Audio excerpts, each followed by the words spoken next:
Morning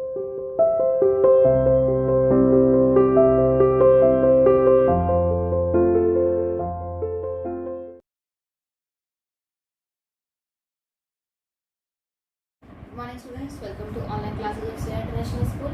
अब देखिए हम लोग अपना नेक्स्ट चैप्टर स्टार्ट करते हैं। लास्ट चैप्टर है हमारे सिलेबस का, दैट इज सर्कल्स। ठीक, तो अब सर्कल्स में आज हम लोग बेसिकली इनकी प्रॉपर्टी जो है, डेफिनेशंस है, वो सब क्लियर करेंगे। तो वीडियो को बिल्कुल ध्यान से देखना, सिर्फ जो डेफिनेशंस है वो आप लोगों को क्लियर होनी चाहिए। ठीक है, क्योंकि ये जो चैप्टर है आपका 10th चैप्टर 9th क्लास का, बिल्कुल एज इट इज़ आपका 10th क्लास में भी आने वाला है। ठीक है, तो बेसिक जो प्रॉपर्टीज़ है वो आप लोग समझ लो। सबसे पहले बात आती है सर्कल्स। सर्कल की 1 मार्क्स में क्वेश्चन आ सकता है, व्हाट इज सर्कल। ठीक है, तो आप डिफाइन कैसे करोगे? Circle is the collection of all the points in a plane which are at a fix distance from a fix point. क्या कह रहा है? सर्कल क्या है? कलेक्शन है बहुत सारे पॉइंट्स का। ठीक, और सारे पॉइंट्स यहाँ पे एक प्लेन के ऊपर। प्लेन मतलब एक, जैसे यहाँ पे ब्लैक बोर्ड है, एक कंप्लीट फिगर है, यहाँ पे अगर हम हाथ लगाएं तो प्लेन फिगर है। ठीक है, तो सर्कल क्या हो गया? कलेक्शन हो गया बहुत सारे पॉइंट्स का, सच दैट कि ये जितने भी पॉइंट्स है ना, ये क्या है? एक फिक्स डिस्टेंस पे है। कहाँ से? एक फिक्स पॉइंट से। ठीक, जब आपको बोला जाता है ड्रॉ ए सर्कल, तो आप क्या करते हो? अपना प्रकार रख के यहाँ पे एक फिक्स पॉइंट पे आप प्लेस कर देते हो और इसको ऐसे राउंड घुमाते हैं। ठीक है, तो अब ये फिक्स पॉइंट हो गया, और ये जो डिस्टेंस है जो हम आर्क अपने प्रकार के ऊपर करते हैं, ये क्या हो गया? वो फिक्स डिस्टेंस हो गया। ये हमेशा सेम रहता है। ठीक, और जब हम इसको गोल घुमाएंगे तो क्या बन जाता है? हमारे पास सर्कल ड्रॉ हो जाता है। ठीक है, सर्कल क्या हो गया? कलेक्शन हो गया बहुत सारे पॉइंट्स का, जो क्या है? एक फिक्स डिस्टेंस पे है। यहाँ से लेके यहाँ तक का डिस्टेंस भी सेम रहेगा, यहाँ से लेके यहाँ तक का डिस्टेंस, कोई भी डिस्टेंस ले लो, ये सब डिस्टेंस क्या रहेंगे? सेम रहेंगे। तो फिक्स डिस्टेंस पे है, कहाँ से? फिक्स पॉइंट से। ठीक, उस फिक्स डिस्टेंस को तो हम क्या कह देते हैं? रेडियस, और उस फिक्स पॉइंट को हम क्या कह देते हैं? सेंटर। क्लियर हुआ? ठीक है, इजी, बिल्कुल सिंपल डेफिनेशन हो गई। Circle is the collection of so many points in a plane. Condition क्या है? Which are at a fix distance from a fix point. ठीक, इतना क्लियर हुआ? ठीक है, अब आगे देखो, अगर हम एक सर्कल हमने यहाँ पे ड्रॉ कर दिया। ठीक, एक प्लेन के ऊपर अगर हम किसी सर्कल को ड्रॉ कर रहे हैं, सपोज करो ये हमारे पास एक प्लेन हो गया, इसके ऊपर हमने एक सर्कल ड्रॉ करा। ठीक, तो सर्कल ने इस प्लेन को कितने पार्ट में डिवाइड कर दिया? 3 पार्ट्स के अंदर। क्वेश्चन आ सकता है, in how many points a circle divides a plane. ठीक, कौन कौन से पार्ट हो गए? एक तो सर्कल का बाहर वाला पार्ट, उसको हम क्या कहते हैं? एक्सटीरियर, और एक सर्कल का अंदर वाला पार्ट, उसको हम क्या कह देते हैं? इंटीरियर। ठीक, और एक क्या हो गया हमारे पास? बाउंड्री। क्लियर? कि कुछ पॉइंट्स तो ऐसे होंगे सर्कल के बाहर लाई कर रहे होंगे, कुछ पॉइंट कैसे होंगे? सर्कल के अंदर लाई कर रहे होंगे, लेकिन कुछ पॉइंट्स ऐसे कौन से होंगे? सर्कल की बाउंड्री के ऊपर लाई कर रहे होंगे। तो कोई भी सर्कल है जिस प्लेन पे उसको हम ड्रॉ कर रहे हैं, वो उस प्लेन को कितने पार्ट्स में डिवाइड करता है? 3 पार्ट्स में। कौन कौन से? Interior, exterior and boundary. यहाँ तक क्लियर हुआ? ठीक है, अब आगे रेडियस आपको बताइए। रेडियस क्या है? फिक्स डिस्टेंस है। अगर हम सर्कल के सेंटर से, ठीक, सर्कल की बाउंड्री में किसी भी पॉइंट को ज्वाइन करते हैं, तो उसको हम क्या कहते हैं? Radius of a circle. Clear? और रेडियस का डबल क्या होता है? डायमीटर। जैसे हमने मान लो ये सर्कल एरिया, सेंटर से किसी भी पॉइंट को सर्कमफेरेंस के, सर्कमफेरेंस और बाउंड्री मतलब सेम ही है। सर्कमफेरेंस क्या होता है? बाउंड्री का मेजरमेंट ही है। ठीक, बाउंड्री के किसी भी पॉइंट को अगर हम ज्वाइन कर दें ओ से, तो ये ओ ए क्या हो गया हमारे पास? रेडियस हो गया। ठीक, और रेडियस का डबल, तो ओ ए का अगर हम यहाँ पे बिल्कुल स्ट्रेट लाइन ड्रॉ कर दें, तो ये जो ये ए बी है, ये किसका काम करेगी? यहाँ पे डायमीटर का काम करेगी। ठीक, तो हम कह सकते हैं कि जो डायमीटर है वो किसके इक्वल होता है? ट्वाइस ऑफ रेडियस के। Diameter of the circle is twice of radius of a circle. ना क्लियर हुआ? ठीक, अच्छा, अब बात आती है कोड। ये तो हमने अब तक पढ़ रखा था। ठीक है, तो एक मोस्ट नया वर्ड हो कोड, CHORD। ठीक, कोड क्या होता है? हमारे पास सपोज करो एक सर्कल ले लो। ठीक है, हमने सर्कल के किसी भी 2 पॉइंट्स को हम ज्वाइन कर देते हैं, सपोज करो ये पॉइंट P और ये पॉइंट Q। ठीक, तो ऐसी लाइन सेगमेंट जो किसको ज्वाइन कर रही है? सर्कल के 2 पॉइंट्स को, उसको हम क्या कहते हैं? कोड ऑफ ए सर्कल। ठीक है, कोड ऑफ ए सर्कल क्या हो गई? A line segment which joins 2 points of a circle। 2 points of a circle की सर्कल के 2 पॉइंट्स को अगर हम ज्वाइन कर दें, ठीक है, जो कहाँ लाई कर रहे हैं? बाउंड्री पर लाई कर रहे हैं, तो उसको हम क्या कहते हैं? कोड ऑफ ए सर्कल। ठीक, और आपके पास इसमें क्वेश्चन आ सकता है कि कि लॉन्गेस्ट कोड of a circle is known as, longest कोड ऑफ ए सर्कल, सर्कल के सबसे बड़ी कोड कौन सी हो सकती है, जो कहाँ से पास करेगी, उसके सेंटर से पास करेगी। ठीक, अब सेंटर से पास करने वाली सबसे बड़ी कोड क्या होगी हमारे पास, डायमीटर। तो लॉन्गेस्ट कोड of a circle is known as diameter of a circle. ठीक है, ठीक है। अब देखो आगे इसमें क्या है, बिल्कुल डेफिनेशन आप लोगों को क्लियर होनी चाहिए कि हाँ कोड क्या होती है, सेगमेंट क्या होती है। ठीक है, एक बार और देख लो, मान लो जैसे मतलब एक सर्कल ले लिया हमने, ठीक, बिल्कुल ध्यान समझना। ठीक है, इस सर्कल का सेंटर क्या हो गया, O। इस सर्कल के ऊपर अगर मैंने 2 पॉइंट ले लिए P और Q, ठीक, सर्कल के ऊपर मैंने 2 पॉइंट्स लिए P और Q। ठीक है, तो आप ध्यान दोगे तो ये सर्कल की बाउंड्री को 2 पार्ट में डिवाइड कर रहे हैं। तो ये वाला पार्ट हो गया छोटा वाला सा, ठीक है, और एक क्या हो गया, ये कंप्लीट बिगर पार्ट। ठीक, तो बेटा जो ये वाली शेप बन रही है ना, ये P Q, इसको हम क्या बोल देते हैं, माइनर आर्क। ठीक, और जो ये बड़े वाली शेप बन रही है इसको हम क्या कह देते हैं, मेजर आर्क। क्लियर हो गया, आर्क क्या है, सर्कल के ऊपर 2 पॉइंट्स ले लिए हमने, तो उसने सर्कल को 2 पार्ट में डिवाइड कर दिया, एक तो माइनर आर्क और एक क्या हो गया हमारे पास, मेजर आर्क। यहाँ तक क्लियर हुआ। ठीक, डिनोट कैसे करते हैं इसको, पी क्यू। अब ये थोड़ा कर्व शेप में है तो इसके ऊपर एक कर्व बना दिया, मतलब हम किसकी बात कर रहे हैं, आर्क पी क्यू की बात कर रहे हैं। इतना क्लियर हुआ। ठीक, अब देखो, अब फिर से ध्यान दो, सर्कल के ऊपर हमने 2 पॉइंट ले लिए पी और क्यू। ठीक, अगर मैं इन 2 पॉइंट को ज्वाइन कर दूं, पी क्यू को मैंने ज्वाइन कर दिया, तो पी क्यू क्या हो गई, कोड हो गई। कोड ये बताया था कि सर्कल के ऊपर किन्हीं भी 2 पॉइंट्स को अगर हम ज्वाइन कर दें तो उसको हम क्या कहते हैं, कोड ऑफ ए सर्कल। ठीक, अब जो ये कोड है इसने सर्कल को कितने पार्ट में डिवाइड किया, एक तो ये लोअर वाला पार्ट बन रहा है, ठीक, और एक ये अपर पार्ट बन रहा है। ठीक है, इसमें भी जो ये लोअर वाला पार्ट है इसको हम क्या कहते हैं, माइनर सेगमेंट, नाम है इसका माइनर सेगमेंट। और जो ये अपर वाला पार्ट है इसको हम क्या कह देते हैं, मेजर सेगमेंट। इतना क्लियर। ठीक, अच्छा, आर्क, सेगमेंट, कोड, इतना यहाँ तक क्लियर हुआ। डेफिनेशन जो है वो आपको पीडीएफ फाइल सेंड करी है, आपको वो राइट डाउन करनी है, बोर्ड पे से समझना है। ठीक, अच्छा, फिर उसके बाद एक और क्या है, मान लीजिए ये सर्कल हो गया।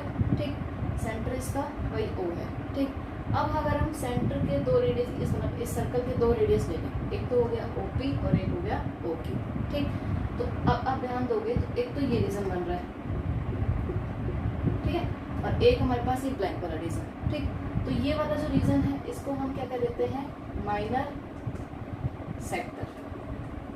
ठीक, और जो ये व्हाइट वाला पोर्शन है इसको हम क्या कह देते हैं, मेजर सेक्टर। क्लियर हुआ, arc, segment, sector, code, diameter, radius, इतना सब कुछ क्लियर हो गया। यही आपके सिलेबस के अंदर है। ठीक है, मतलब डेफिनेशन पता होनी चाहिए कि हाँ आप डायग्राम देख के बता सको कि हाँ ये आर्क है, ये क्या है, सेगमेंट है, ये क्या है, सेक्टर है। ठीक, सर्कल प्लेन फिगर को कितने पार्ट में डिवाइड करता है, 3 पार्ट्स में डिवाइड करता है। ठीक है, लॉन्गेस्ट कोड ऑफ ए सर्कल क्या होती है, डायमीटर होती है। ठीक, फिर उसके बाद इसके अंदर देखिए ध्यान ये रखना है कि हाँ किसी भी कोड, ठीक, और जो हमारे पास आर्क है, कोड और आर्क के बीच का रीजन हम उसको क्या कहते हैं, सेगमेंट कहते हैं। ठीक है, बस यही चीज बातें हैं इसके अंदर। 10.1 क्या है, सिर्फ आपकी फिलअप और ट्रू फॉल्स है। ये आप लोग खुद करोगे और कोशिश करना खुद से ही ट्राई करने की, ये नहीं कि पीछे से आंसर देख के लिख लो। ठीक है, खुद से आप पहले इसको वीडियो को देखो, जो पीडीएफ फाइल सेंड करूंगी उसको पढ़ो, उसके बाद फिर आप 10.1 अपने सॉल्व करो। ठीक है, अब देखो इसके अंदर, अब इसके अंदर देखो 10.2 हम स्टार्ट करते हैं। तो 10.2 में फर्स्ट जो थ्योरम है इंपॉर्टेंट है, कह रहा है equal codes of a circle subtend equal angles at the centre. कह रहा है कि अगर हमारे पास कोई सर्कल है, ठीक, थ्योरम आप समझ लो, उसके बाद आप उसको याद करना। सर्कल ले लिया, सेंटर कितना O है। ठीक, अगर इस सर्कल के ऊपर हमने 2 कोड ड्रॉ कर दी और दोनों कोड कैसी है, इक्वल। एक तो कोड हमने ले ली AB और एक कोड हमने ले ली PQ। ठीक है, गिवन क्या है कि AB किसके इक्वल है, PQ के। तो जो इक्वल कोड्स हैं वो सेंटर के ऊपर एंगल भी कैसे बनाएंगी, इक्वल ही बनेंगे। मतलब एंगल AOB ये एंगल और एंगल POQ ये एंगल आपस में क्या होंगे, इक्वल होंगे। ठीक है, क्लियर हो गया। क्या कह रहा है कि हमारे पास सर्कल के ऊपर अगर कोई 2 कोड्स कैसी हैं, इक्वल है, तो वो सेंटर पे एंगल कैसा बनाएंगी, इक्वल। ठीक है, तो ये स्टेटमेंट है equal codes of a circle subtend equal angles at the centre, कि अगर दो कोड की सर्कल की इक्वल है तो सेंटर पे एंगल भी कैसे बनाती हैं, इक्वल बनाती हैं, एंड वाइस वर्सा। ठीक है, कि अगर हमारे पास दो कोड हैं वो सेंटर पे इक्वल एंगल बना रही हैं तो वो दोनों कोड भी क्या होंगे, आपस में इक्वल होंगे। ठीक, आपको थ्योरम जो है ये याद रहनी चाहिए। ठीक है, क्या कि equal codes of a circle subtend equal angles at the centre, जब क्वेश्चन सॉल्व करेंगे तब उसमें यूज होंगी फ्रीक्वेंटली।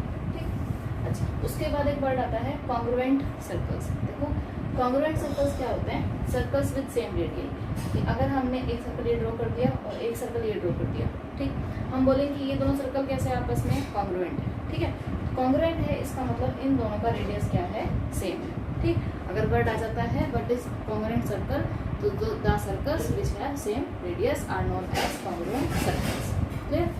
ठीक है, ये डेफिनेशंस आप दोनों लिख लेना नोटबुक के अंदर।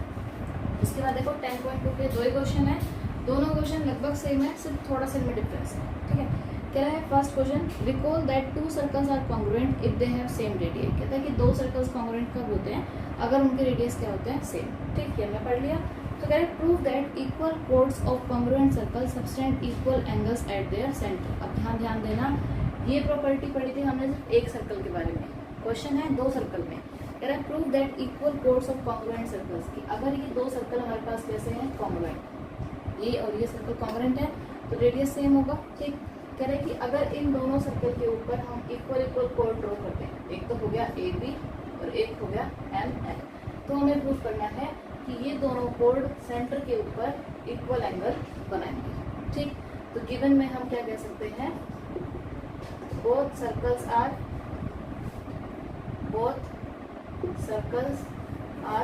कॉन्ग्रुएंट। दोनों सर्कल्स कैसे हैं, कॉन्ग्रुएंट है, और क्या गिवन है कि दोनों कोड कैसी हैं, इक्वल है, A B is equal to M N. ठीक, तो हमें प्रूव ये करना है कि अगर ये दोनों कोड इक्वल हैं और सर्कल्स कैसे हैं, कॉन्ग्रुएंट है, तो ये सेंटर पे एंगल भी कैसे बनाएंगे, इक्वल, मतलब एंगल ए ओ बी किसके इक्वल होगा, एंगल एम बी एन के। क्लियर? क्या प्रूव करना है हमें? ठीक है, तो अब देखो कैसे कर सकते हैं। सबसे पहले in triangle A O B and triangle P M N, triangle A O B और पी एम एन के अंदर, अब इसमें आप ध्यान देना, ए ओ किसके इक्वल होगा, पी एम के इक्वल होगा, और ओ बी किसके इक्वल होगा, P M, O A P M के equal, O B P N के इक्वल। क्या रीजन, क्योंकि सर्कल्स कैसे कॉन्ग्रुएंट है तो रेडियस क्या होंगे, इक्वल होंगे। ओ ए और ओ बी तो दोनों है ही एक सर्कल के रेडियस आपस में इक्वल, लेकिन ये दोनों सर्कल कॉन्ग्रुएंट है तो चारों रेडियस आपस में क्या हो गए, इक्वल हो गए। ठीक, तो क्या रीजन हो सकता है इसका, रेडियस ऑफ कॉन्ग्रुएंट सर्कल्स। ध्यान रखना है कि कॉन्ग्रुएंट सर्कल्स के रेडियस कैसे होते हैं, हमेशा इक्वल। ठीक, थर्ड प्रॉपर्टी क्या यूज कर सकते हैं, जो ए बी है वो किसके इक्वल है, एम एन के इक्वल है। क्या रीजन, गिवन है दोनों कोड कैसी है हमारे पास, इक्वल। ठीक, तो हम कह सकते हैं this implies triangle A O B is congruent triangle P M N. Triangle A O B किसका कॉन्ग्रुएंट हो गया, एम पी एन के, एम पी एन के। ठीक, कौन सी property, by using S S S, तीनों साइड से आ गई। ठीक, अब अगर ये कॉन्ग्रुएंट है तो कॉरस्पॉन्डिंग इसकी साइड से एंगल्स भी क्या होंगे, इक्वल। तो हम कह सकते हैं this implies angle A O B is equal to angle M P N by using C P C T. ये प्रूव करना था। ठीक है, सिंपल सा है। क्या कह रहा है कि अगर दो सर्कल्स कॉन्ग्रुएंट है तो प्रूव करो कि अगर दो कोड उनके अंदर इक्वल है तो वो सेंटर पे भी कैसे कैसे एंगल बनाएंगी, इक्वल एंगल्स। ठीक, तो गिवन में क्या था कि कोड इक्वल है, प्रूव क्या करना है कि एंगल क्या होंगे आपस में, इक्वल होंगे। क्लियर हो गया? फर्स्ट क्वेश्चन बिल्कुल सिंपल सा ही है, बस ट्रायंगल्स कॉन्ग्रुएंट प्रूव करें। कॉन्ग्रुएंट के लिए फिर वही 3 प्रॉपर्टीज रिक्वायर्ड है, सिंपल प्रॉपर्टी है बस। ठीक है, नेक्स्ट क्वेश्चन देखो, कह रहे prove that if codes of congruent circle subtend equal angles eight there centre. अब नेक्स्ट क्वेश्चन में थोड़ा सा ही डिफरेंस है। क्या कह रहा है कि कोड है, कोड के बारे में नहीं बताया इक्वल है या नहीं। ठीक, वो कोड क्या कर रही है, सबटेंड कर रही है equal angles eight there centre. इस बार जो हमने फर्स्ट क्वेश्चन में प्रूव किया था वो अब हमें क्या हो गया, गिवन कि दोनों कोड सेंटर पे इक्वल एंगल फॉर्म कर रही है। ठीक है, इसको यहीं पे अगर हम सही करना चाहें तो देखो इसका सिर्फ क्या होगा, जो पहले वाले का गिवन था वो नेक्स्ट क्या हो जाएगा, जो हमें प्रूव करना है, और जो पहले वाले में हमने प्रूव किया है वो नेक्स्ट क्या हो जाएगा, जो हमें गिवन है। ठीक, इस बार हमारे पास क्या गिवन है कि जो कोड है वो सेंटर पे इक्वल एंगल फॉर्म कर रही है। तो सेकंड क्वेश्चन के अंदर हम कह सकते हैं एंगल ए ओ बी किसके इक्वल गिवन है, एंगल MPN के, AOB MPN के इक्वल, और सर्कल्स का कॉन्ग्रुएंट गिवन नहीं है, ठीक। Then chords are equal, proof क्या करना है कि कोड्स क्या होंगे, इक्वल। तो टू प्रूफ में हमें क्या करना है कि AB किसके इक्वल आ जाए, MN के। बिल्कुल सेम है फर्स्ट और सेकंड क्वेश्चन, सिर्फ एक ही यही डिफरेंस है और यही मेजर डिफरेंस है, ठीक। ये आपको समझना है कि फर्स्ट क्वेश्चन में हमारे पास क्या गिवन है, इक्वल कोड्स गिवन है, सेकंड क्वेश्चन में इक्वल एंगल्स गिवन है, ठीक। अब बस फिर से वही ट्रायंगल हमने कौन सा ले लिया, AOB और MPN। फर्स्ट प्रॉपर्टी तो यही, OA is equal to PN, OB is equal to PN, radius of congruent circle, ठीक। थर्ड प्रॉपर्टी अब क्या यूज कर सकते हैं, angle AOB is equal to angle MPN, ये हमारे पास गिवन हो गया, ठीक। तो क्या है, triangle AOB is congruent triangle MPN। अब प्रॉपर्टी कौन सी, साइड फिर एंगल फिर साइड, ठीक है। तो कौन सी प्रॉपर्टी, SAS से हमने ये प्रूव कर दिया, AB is equal to MN by using CP AB इसके इक्वल हो गई MN के, ये प्रूव करना है, ठीक है। अब बिल्कुल ध्यान रखना है, ये जो हमने थ्योरम पढ़ी है ये क्या है, सिर्फ एक ही सर्कल की है, कि एक सर्कल के अंदर अगर हम दो कोड ड्रॉ करते हैं और वो दोनों कोड्स कैसी है, इक्वल, तो सेंटर पे वो इक्वल एंगल बनाएंगे, ठीक। लेकिन जो यहाँ पे क्वेश्चन है आपके एक्सरसाइज में वो किन के ऊपर है, दो कॉन्ग्रुएंट सर्कल्स में अलग अलग दो सर्कल से ड्रॉ करते हैं, ठीक है। प्रॉपर्टी आपकी ये जो आगे हम करेंगे क्वेश्चन उसमें डायरेक्ट यूज रहेगी, ठीक।